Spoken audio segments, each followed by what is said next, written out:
We're looking now at health headlines with WGN Morning News medical contributor and Northwestern Medicine physician Dr. Lauren Streicher. Good morning. Good morning. To see you. All right, we're going to have some news about emergency contraception for women who are overweight. Yeah, this is important. First, I want to clarify because there is sometimes confusion. Emergency contraception is not the same as the abortion pill. The abortion pill is used to terminate an established pregnancy, whereas emergency contraception is used to prevent pregnancy and needs to be used as soon as possible after unprotected sex. And right now there's three options.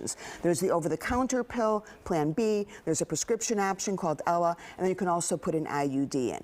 And what we now know is that women who are overweight are 4 times more likely that the over-the-counter pill, Plan B, is not going to work. Normally it works 98% of the time, but not in overweight women. So a new study just came out that they looked specifically at women who weighed more than 178 pounds, and what they did was they doubled Plan B to say, okay, well maybe we just need to give them more because they weigh more. It didn't matter. It did not work any better. So the takeaway from this is if you are over 178 pounds and if you need emergency contraception, it doesn't mean that it's not going to work at all. It's just not going to work as well. So take it as soon as possible, and quite frankly, you're better off just having an IUD put in quickly, because not only will it prevent pregnancy, but then you'll have it for the next 7 years. All right. And for pregnant women, there used to be concerns about mercury, but it's now okay to eat fish. Well, so this is interesting because for decades, women who are pregnant have been told do not eat fish too much, specifically fish that's high in mercury. And this was based on a study that wasn't very well done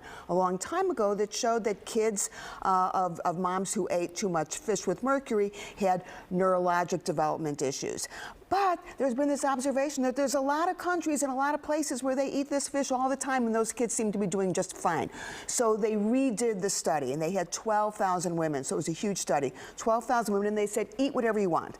Eat whatever fish you want, and then they measured the mercury levels, and then they watched those kids for years afterwards. And what they found is that the kids who were born to moms who had high mercury levels were no different in terms of their cognitive abilities. Their IQs were the same, their math skills were the same, their neurodevelopment was the same.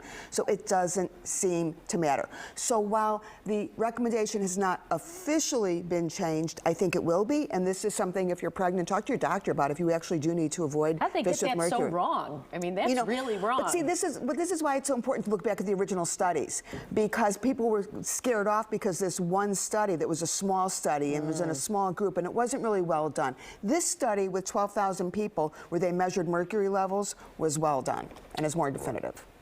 All right, a new study says women are having more hot flashes. Yeah, it's not your mother's menopause. This study looked at women who were in their 50s, who were born in the 1920s and 30s when they were 50, compared to women who were born in the 1950s and 60s. And what they're finding is that women who are now in their 50s and 60s have almost twice as many hot flashes on a given day as their mothers or grandmothers might have. Now, in this study, they looked to figure out why. Why is this? Is it obesity? Is it smoking? Is it stress levels? And they found that there really wasn't any difference. So we can't explain it other than that we know that this seems to be the case. So 2 takeaways from this one. Number 1, if your mother says, oh my God, it's not so bad, get a grip, you can tell her, no, actually it is worse for me than it was for you. And the second is we know that these hot flashes are associated with cardiovascular disease and other medical problems. So if you're having a lot of hot flashes, you need to do something to get rid of them. All right, mobile phones and wrinkles. Yeah. Okay, so supposedly if you use a cell phone, you're going to have more facial wrinkles, but don't throw out your cell phone so quick.